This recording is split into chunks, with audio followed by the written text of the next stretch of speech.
Анашым, Ержан көкем енді бізбен бірге тұра ма? Қызының осы сұрағынан кейін Гүлмираның қолындағы кесе жерге түсіп, быт-шыт болып сынған еді. Себебі бұл сұрақ соңғы бірнеше айдан бері оның өз жүрегінде мазалап жүрген. Бірақ ол кезде Гүлмира бұл сұрақтың жауабы бүкіл өмірін өзгертіп жіберетінін әлі білмейтін. Гүлмира 42 жаста еді. Кезінде ауылдағы ең сұлу қыздардың бірі болған. Ұзын қара шашы, жылы жүзі, сабырлы мінезі үшін оны бәрі сыйлайтын. 20 жыл бұрын ол Нұрланға тұрмысқа шыққан. Нұрлан ауылдағы ең еңбекқор жігіттердің бірі еді. Екеуі бір-бірін шын жақсы көріп үйленді. Қиындықты да, қуанышты да бірге көрді. Бір қыз, бір ұл тәрбиелеп өсірді. Гүлмира өзін бақытты әйелмін деп ойлайтын. Тіпті қартайғанша Нұрланмен бірге өмір сүрем деп сенетін. Бірақ тағдырдың өз жоспары бар екен. Сол күні Нұрлан аудан орталығына кеткен. Түске дейін телефонмен сөйлескен. Кешке дейін келемін деген. Бұл оның әйеліне айтқан соңғы сөзі болып қалды. Кешке қарай үйдің алдына полиция көлігі тоқтады. Қақпа алдында тұрған екі адамды көргенде Гүлмираның жүрегі суып кетті. Әйел жамандықты бірден сезді. Сіз Гүлмира Нұрлан қызы боласыз ба? Иә. Сабыр сақтаңыз. Одан кейінгі сөздерді ол анық ести алмады. Жол апаты, жүк көлігі, оқиға орнында. Әрі қарай дүние қараңғыланып кеткен. Нұрланды жерлеген күні бүкіл ауыл жылады. 45 жасында кеткен азаматтың артында жақсы аты қалған еді. Жұрт тарқап жатқан кезде қара түсті көлік келіп тоқтады. Көліктен Ержан түсті. Нұрланның туған інісі. Ол қалада тұратын. 1 жыл бұрын әйелмен ажырасып кеткен. Қазір 32 жаста. Ұзын бойлы, еңселі азамат болып қалыптасқан. Бірақ ағасының суретін көргенде бала сияқты көз жасына ерік берді. Аға, мен кешігіп қалдым. Оның дірілдеген даусын естіген жұрттың да жүрегі ауырды. 40 күн өткенше Ержан ауылдан кеткен жоқ. Әуелде бәрі оны уақытша көмектесіп жүр деп ойлады. Бірақ уақыт өткен сайын оның бұл үйге жиі келетінін жұрт байқап жүрді. Бірде шатырды жөндеп жүр, бірде отын жарып жүр, бірде балаларды мектептен алып келеді. Гүлмира да алғашында оған мән бермеді. Өйткені Ержан оның қайнысы болатын. Кішкентай күннен көз алдында өскен бала. Бірақ бір күні бәрі өзгерді. Күздің жаңбырлы кеш еді. Гүлмира дүкеннен қайтып келе жатқан. Жол тайғақ болатын. Кенет аяғы тайып кетіп, құлай жаздады. Сол сәтте біреу қолынан ұстап қалды. Ержан екен. Байқаңызшы. Гүлмира оның қолына еріксіз қарады.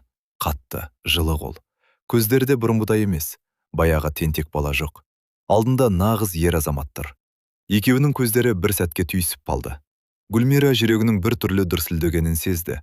Сол сезінен өзі құрып кетті. Рахмет, деді асығыс. Сөйтті де үйіне кіріп кетті. Сол түні ұйықтай алмады. Келесі күннен бастап Гүлмира өзін Ержаннан алшау ұстауға тырысты. Ол келген кезде үйден шығып кетеді, ұзақ сөйлеспейді, көзге тіке қарамайды. Бірақ Ержан бұған мән берген жоқ. Ол бұрымлысынша үйдің шаруасына көмектесіп жүре берді. Нұрланның орнында қалған тірліктің бәрін үнсіз атқарып жүрді. Бір күні кешке ұлы Дәурен мектептен көңілсіз келді. Не болды? Деп сұрады Гүлмира. Ештеңе. Айта ғой. Дәурен үнсіз отырып қалды. Біраздан кейін ғана. Мектепте балалар сөйлеп жүр. Не деп? Ержан көкеміз енді біздің әкеміз болады дейді. Гүлмираның өңі қашып кетті. Кім айтты? Бәрі. Гүлмираның жүрегі ауырып кетті. Ауылдағы әңгіме балаларға дейін жеткен екен. Сол күні кешке ол Ержанға телефон соқты. Ержан, сөйлесу керек. Иә, жеңеше. Ертең келші. Жақсы. Ертеңінде Ержан аулаға кірген кезде Гүлмира оны сыртта күтіп тұр екен. Отырмыз. Екеуі орындыққа жайғасты. Бірнеше секунд үнсіздік орнады. Ержан, ауылда неше түрлі сөз шығып жатыр. Естіп жүрмін. Онда неге әлі келіп жүрсің? Ержан таңырқап қалды. Не айтқыңыз келеді? Адамдар балаларға дейін сөз тасып жатыр. Сонда мен көмектеспеуім керек пе? Мен олай демедім. Онда? Гүлмира жауап таба алмады. Ержан ауыр күрсінді. Жеңеше, мен бұл үйге сіз үшін емес, ағам үшін келіп жүрмін. Ол тірі болса, сізді де, балаларды да жалғыз қалдырмас еді. Білемін. Мен де солай істеп жүрмін. Гүлмира үндемеді. Өйткені Ержан дұрыс айтып тұрған еді, бірақ ауылдағы сөз тоқтамады. Бір күні дүкенде екі әйелдің әңгімесін тағы естіп қалды. Ержанның көзі жеңешесінде жүр. Әрине, әйтпесе күнде неге барады? Гүлмира да қарсы емес сияқты. Арада тағы 2 ай өтті. Қыз жақындап қалған. Бір күні Гүлмира жұмыстан қайтып келе жатқанда басы айналып кетті. Көзі қарауытып, жол жиегіне отыра кетті. Көршілер жедел жәрдем шақырды. Ауруханаға жеткізгенде дәрігерлер қан қысымы қатты көтерілгенін айтты. Ол 2 күн ауруханада жатты. Сол 2 күнде жанынан шықпаған жалғыз адам Ержан болды. Балаларды мектепке апарды, үйді қарады, дәрі-дәрмек әкелді. Тіпті түнде ауруханаға келіп, халін сұрап кететін. Бір күні кешке палатада жалғыз отырған Гүлмира есіктің ашылғанын естіді. Қолында жеміс салынған пакетпен Ержан кіріп келді. Қалыңыз қалай? Жақсырақ. Дәрігер не дейді? Демалу керек дейді. Ержан орындыққа отырды, біраз үнсіз отырды. Сосын баяу ғана. Өзіңізде күтімізші, деді. Гүлмира оның даусынан ерекше қамқорлықты сезді. Сол сәтте жүрегі тағы да бір түрлі соғып кетті. Бірақ дәл сол кезде палата есігі ашылып, ішке күтпеген адам кіріп келді. Бұл Ержанның бұрынғы әйелі Айдана еді. Палатаның есігі ашылғанда Гүлмира да Ержан да таңырқап қалды. Есіктен ішке ұзын бойлы, сәнді киінген әйел кірді. Бұл Айдана еді. Ержанның бұрынғы әйелі. Олар 1 жыл бұрын ажырасқан болатын. Айдана алдымен Ержанға, кейін Гүлмираға қарады. Көзқарасында бір түрлі реніш те, қызғаныш та бар еді. Сәлеметсіздер ме? Сәлем, деді Ержан салқын ғана. Палата іші бірден салтындап кеткендей болды. Айдана қолындағы жеміс салынған пакетті үстелге қойды. Ауырып жатыр деп естідім. Рахмет, деді Гүлмира. Бірақ әйелдің бұл жерге жай келмегенін сезіп отырды. Бірнеше минуттан кейін Гүлмира сылтау айтып сыртқа шығып кетті. Ол дәлізге шыққан кезде палата ішінде қалған екеудің әңгімесі басталып кеткен еді. Ержан, сөйлесуіміз керек. Айт. Сен соңғы уақытта өзгеріп кеттім. Қалай? Маған мүлдем хабарласпайсың. Ержан күліп жіберді. Біз ажырасқанбыз ғой. Бірақ қызымыз бар. Қызым үшін әрқашан жауаптымын. Айдана үнсіз қалды.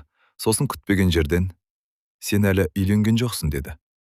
Ержан оның не айтқысы келгенін түсінді. Айдана, босқа келген екенсің. Неге? Өткен өмірге қайтпаймын. Айдананың жүзі бірден өзгеріп кетті. Сол күні кешке Айдана ауруханадан ашуланып шықты. Бірақ кетер алдында ауылдағы бір әйелмен сөйлесіп үлгерді. Ал ауыл деген ауыл ғой. Ертеңіне жаңа әңгіме тарады. Ержан бұрынғы әйелін қайтармақшы екен. Жоқ, жеңешесі үшін қайтармай жатыр екен. Гүлмира мен Ержан арасында бірдеңе бар көрінеді. Күн өткен сайын сөз көбейе берді. Гүлмира ауруханадан шыққан соң жұмысқа қайта кірісті. Бірақ ауыл адамдарының көзқарасы өзгеріп кеткенін байқап жүрді. Бұрын амандасатын адамдар енді оған сынай қарайтын. Кейбірі тіпті сыртынан күлетін. Бір күні көрші келіншек тоқтатып алды. Гүлмира, ренжімеш? Иә. Ана Ержан туралы сөз рас па? Қандай сөз? Үйленеді дейді ғой. Гүлмира ашудан дірілдеп кетті. Ақылдарынан алжасқансыңдар ма? Деп кетіп қалды. Сол кеште Ержан тағы келді. Балалармен сабақ қарап отырған. Гүлмира оны сыртқа шақырды. Не болды? Ержан, енді бұл үйге келме.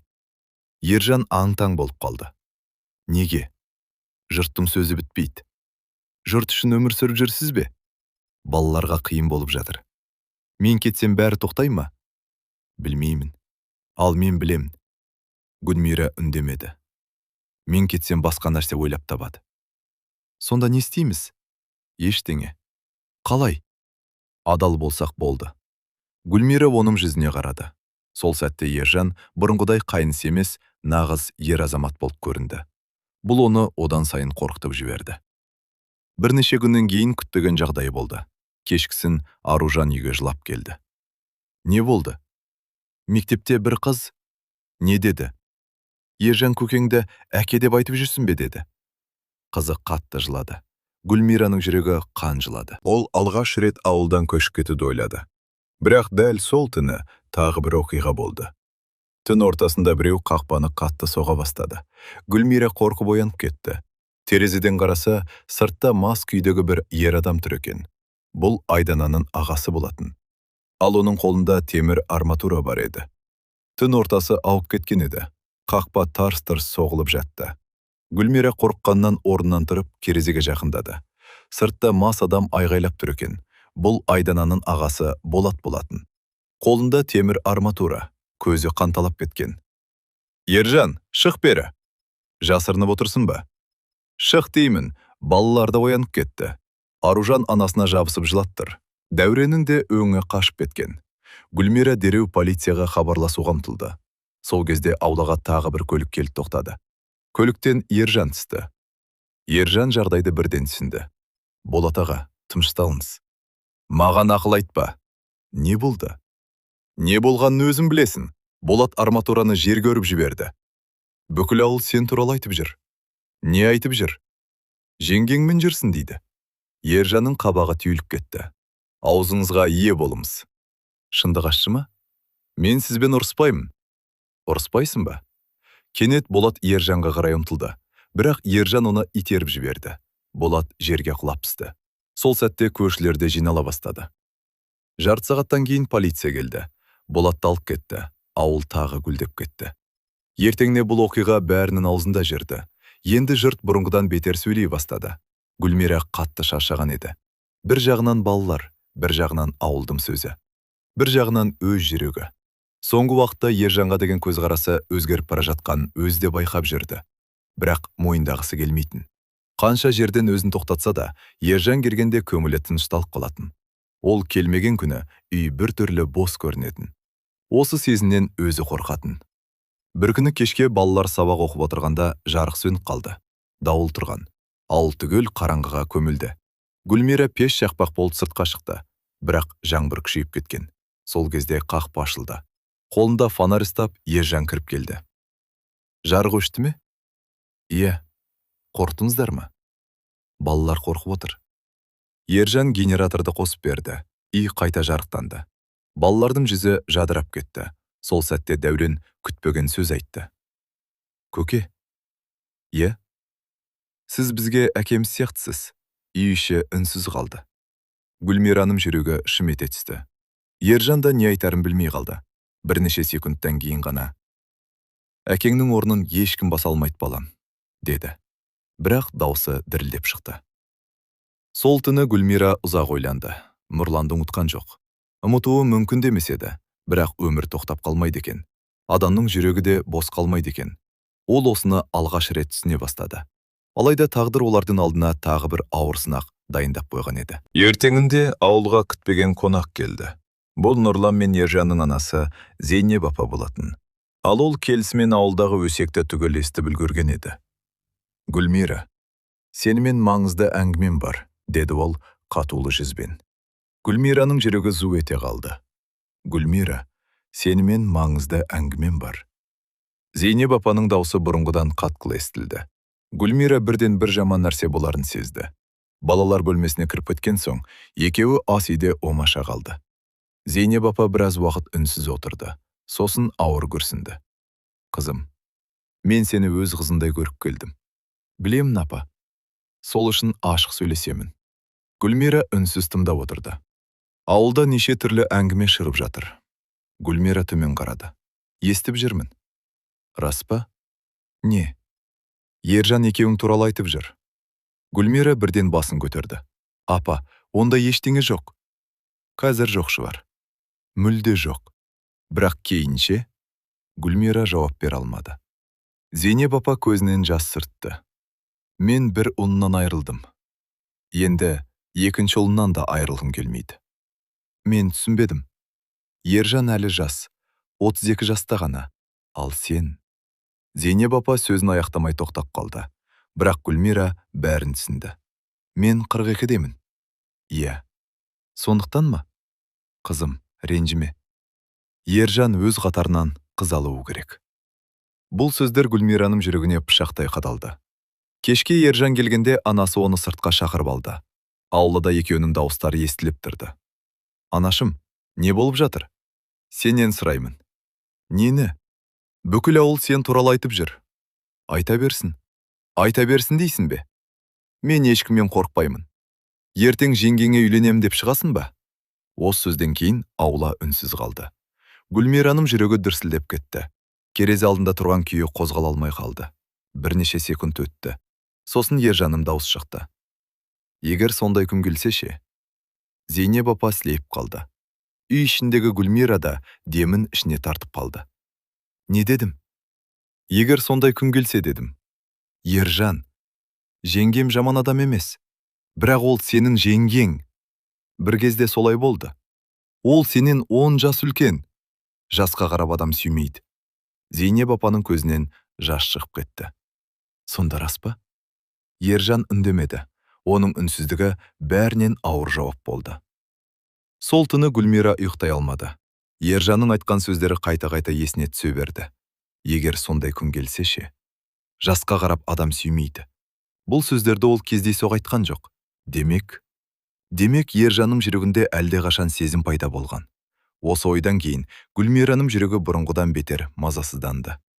Келесі күні Ержан келмеді. Одан кейінгі күні де келмеді. Бір апта өтті. Хабар жоқ. Үй іші біртүрлі босақ қалғандай еді. Балалар да байқап жүрді. Анашым, Ержан көке қайда? Жұмысы көп шығар. Бірақ Гүлмира оның жұмысынан емес екенін білетін. Ол әдейі келмей жүрген. Жол апаты. Осы екі сөзді естігенде Гүлмираның аяқ астындағы жер қозғалып кеткендей болды. Көзіне бірден Нұрлан елестеді. Сол қаралы күн, полиция көлігі, қара қағаз, жан даусы шығып жылаған балалары. Бәрі қайтадан көз алдынан өтті. Ержан, жағдайың қалай?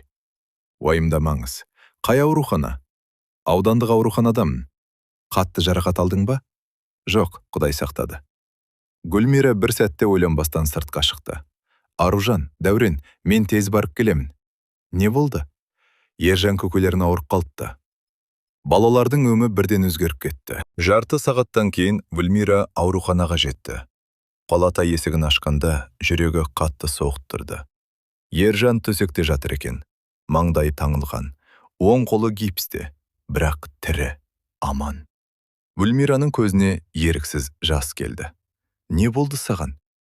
Жеңіл ғана апат. Жеңіл дейсің бе? Шынымен? Ержан күліп қойды. Қорқып кеттіңіз бе? Сол сәтте Гүлмира өзін ұстай алмады. Әрине қорқтым. Даусы дірілдеп шықты. Бір адамнан осылай айырылғанмын.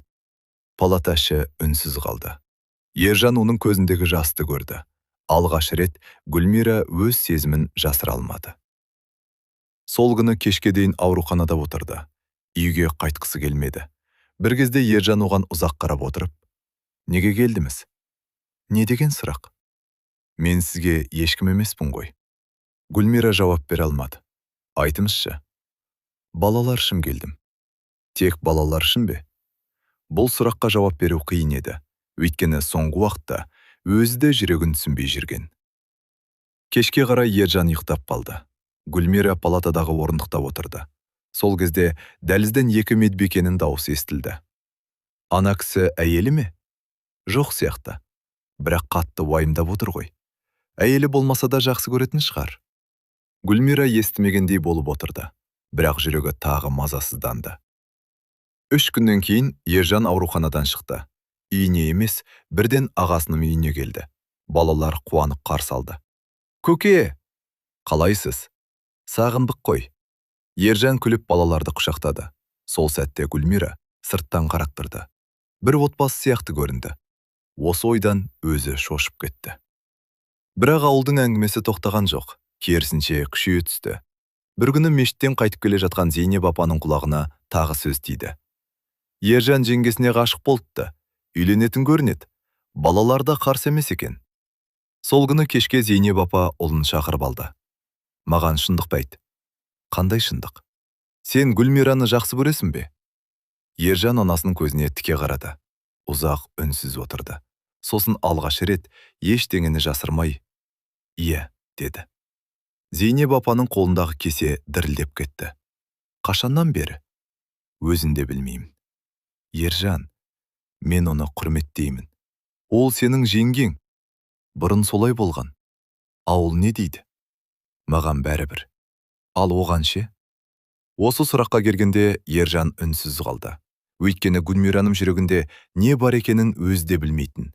Ал дәл сол сәтте үйдің сыртында тұрған Гүлмира олардың бүкіл әңгімесін естіп қалған еді. Иә, мен Гүлмираны жақсы көремін. Ержанның осы сөздері Гүлмираның құлағына анық естілді. Ол есік сыртында қатқалғай тұрды. Жүрегі қатты соғып кетті. Бүкіл денесі дірілдеп кетті.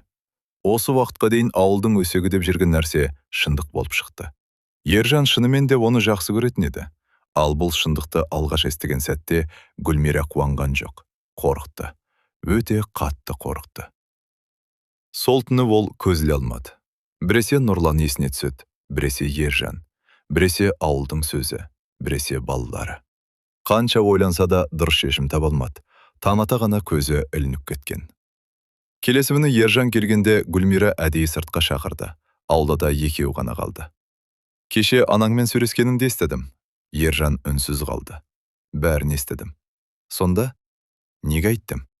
Өйткені ол шындық. Гүлмира терең дем алды. Ержан, бұлай болмайды. Неге? Өзім ойланшы. Мен ойландым. Мен сенен 10 жас үлкенмін. Ол маңызды емес. Маған маңызды. Неге? Өйткені ертең сен өкінесің. Ержан басын шайқады. Мен бала емеспін. Бірақ сен әлі жассың. 32 жастағы адам жас емес. Ертең өз жасындағы қызды кездестіресің. Жоқ. Қайдан білесің? Өйткені мен басқа ешкімді емес, сізді жақсы көремін. Гүлмира үндей алмай қалды. Өмірінде ешкім оған мұндай сөз айтпаған еді. Бірақ ол өзін қолға алды. Бұл әңгімені осы жерден тоқтатайық. Тоқтата алмаймын. Ержан, мен сізден ештеңе сұрап тұрған жоқпын. Онда не қалайсың? Тек шындықты білгеніңізді қалаймын. Осыны айтып ол кетіп қалды. Ал Гүлмира ұзақ уақыт орнынан қозғала алмады. Күндер өте берді, бірақ бұрынғыдай болмады. Енді екеуі де бір-бірінен қашқа қақтай бастады. Үйде кездессе көзге тіке қарамайды, қысқа сөйлеседі. Бірақ іштеріндегі сезім күшейіп бара жатты. Бір күні кешке қызы Аружан анасымен сөйлесіп отырды. Анашым, иә, бір нәрсе сұрайыншы. Сұра. Ержан көкем жақсы адам ғой. Әрине. Бізді жақсы көреді ғой. Иә. Сені де жақсы көреді. Гүлмира селк ете қалды. Оны қайдан білесің? Байқалады ғой. Гүлмира үнсіз қалды. Егер бір күні ол біздің әкеміз болса, мен қарсы болмаймын. Осы сөзді естігенде Гүлмираның көзінен жас шығып кетті. Ол қызын құшақтап алды. Бірақ не деп жауап берерін білмеді. Ал бірнеше күннен кейін күтпеген жағдай болды. Ержанның бұрынғы әйелі Айдана ауылға қайта келді. Бұл жолы жалғыз емес, қасында қызы бар еді. Айдана қызын Ержанға келіп, «Әкеңді сағындың ғой қызым», деді. Бірақ оның көзқарасында басқа мақсат бар екені анық көрініп тұрды. Сол кеште Айдана Ержанға оңаша сөйлесуді сұрады. Ал олардың әңгімесі аяқталған соң, Ержанның жүзі күрт өзгеріп шықты. Гүлмира мұны байқап қалды. «Не болды?» деп сұрады. Бірақ Ержан бірден жауап бермеді. Бірнеше секунд үнсіз тұрып, «Айдана қайта қосылайық деп жатыр», деді.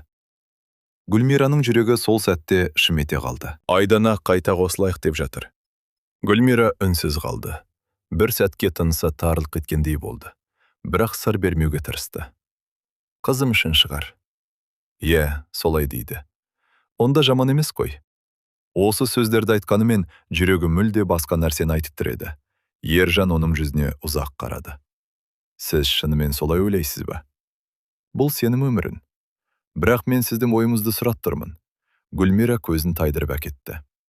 Мен араласпауым керек. Ержан ауыр күрсінді. Түсіндім. Осыны айтып сыртқа шығып кетті. Сол түні Гүлмира өзін бұрын соңды болмағандай жалғыз сезінді. Ержан басқа біреумен бақытты болып кетсе ше, қызының қасында болса ше, қайта отбасы болса ше. Осы ойлардың бәрі оның жанын ауыртты. Сонда ғана ол өз жүрегіндегі сезімді мойындай бастады. Бірақ бәрібір өзіне айтуға қорқатын. Келесі аптада Айдана ауылда жиі көріне бастады.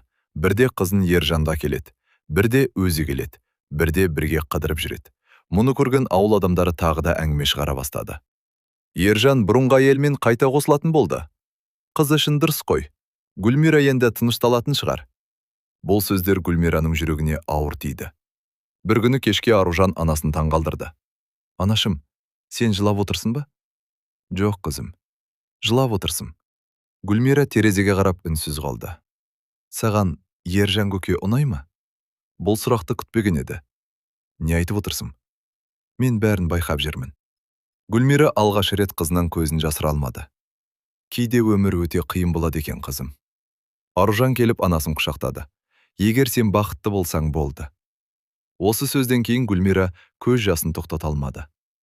Ал Ержанның ішінде де үлкен күрес жүріп жатқан. Бір жағында қызы, бір жағында өткен өмірі, бір жағында Гүлмира. Айдана қайта қосылғысы келетінін күнде айтып жүрді. Қызымыз үшін тырысайық. Мен өзгердім. Біз қайтадан отбасы бола аламыз. Бірақ Ержанның жүрегі үнсіз қалатын. Өйткені оның жүрегінде басқа адам бар еді. Бір күні кешке Айдана ашық сөйлесті. Сен әлі де оны жақсы көресің бе? Ержан үндемеді. Жауап бер. Иә. Айдананың көзіне жас келді. Сонда бір жыл бойы мен күткенім бекер ме? Айдана. Ол сенен үлкен. Білемін. Ол сенің жеңгең болған. Білемін. Ауыл күледі. Маған бәрібір.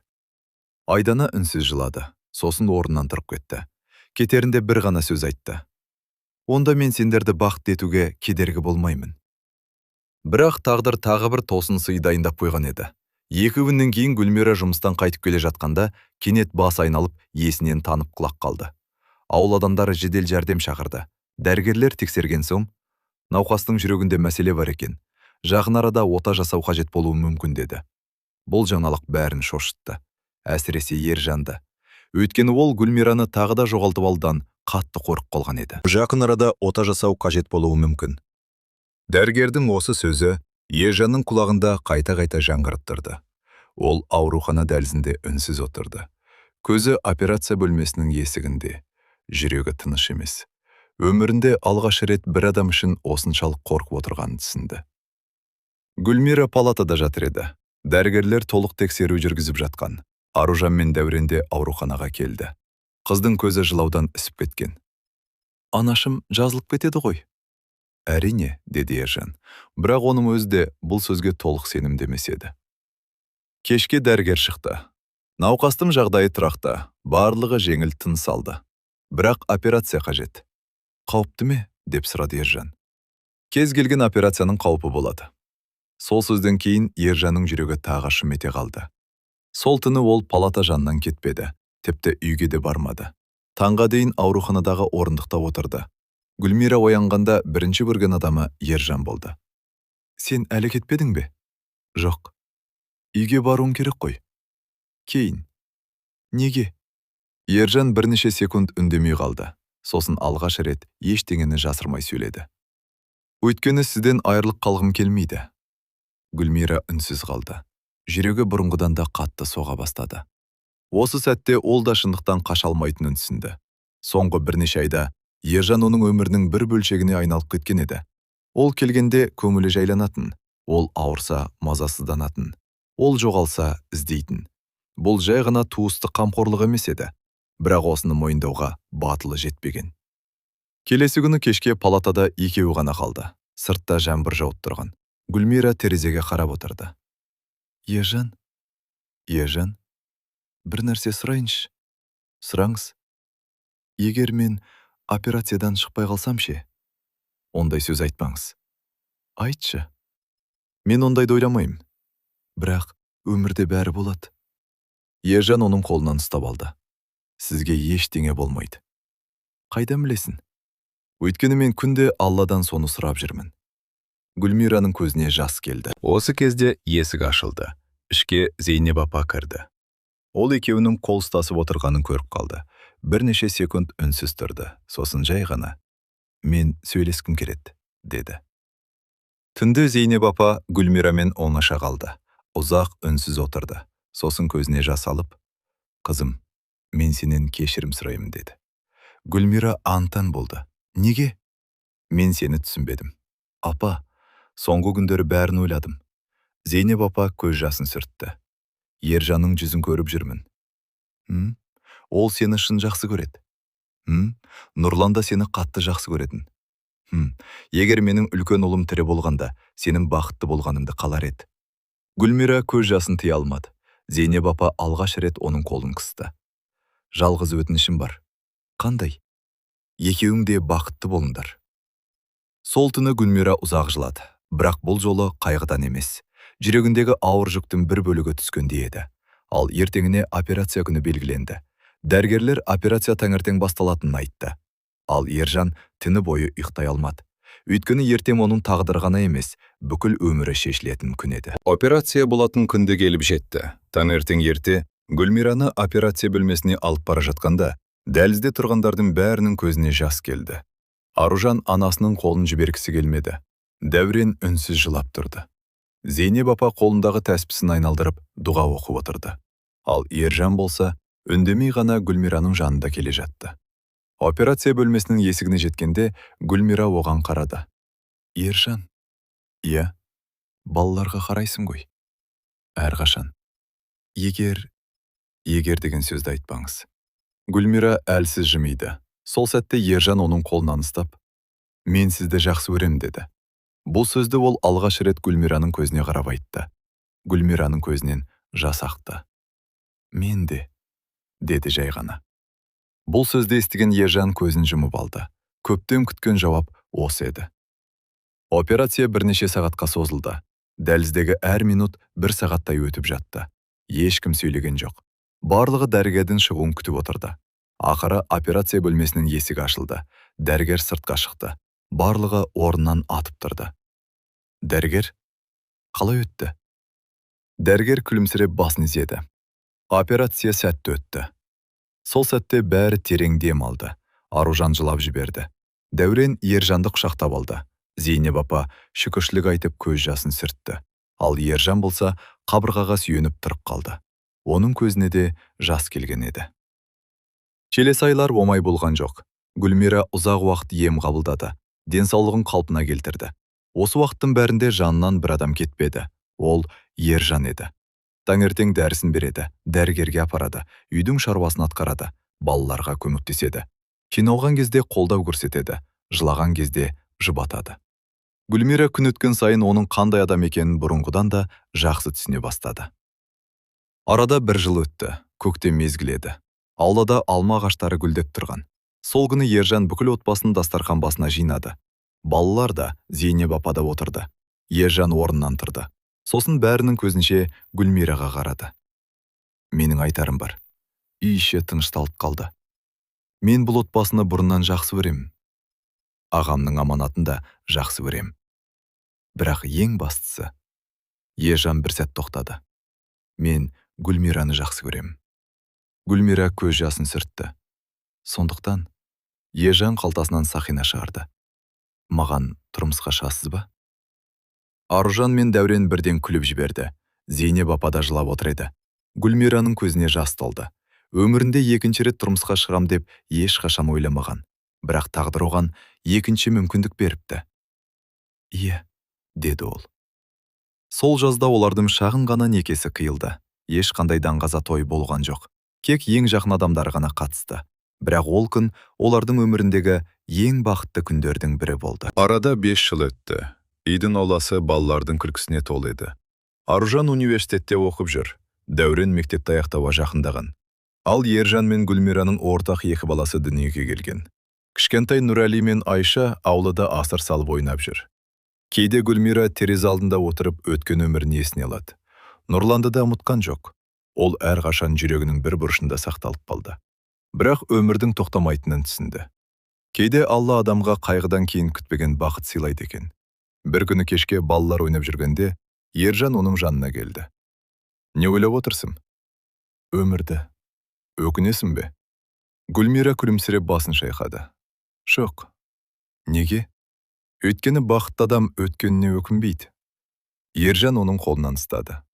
Ал аулада балалардың күлкісі жандырып жатты. Осылайша қиындықпен басталған тағдыр жолы шынайы махаббатқа, берекелі отбасыға және бақытты өмірге ұласты. Сіз осындай жағдайда өзіңізден 10 жас кіші адамға тұрмысқа шығар ма едіңіз? Пікіріңізді комментарийге жазыңыз. Әңгіме ұнаса лайк басып, арнаға тіркеліп қойыңыз. Келесі әсерлі оқиғаларда кездескенше.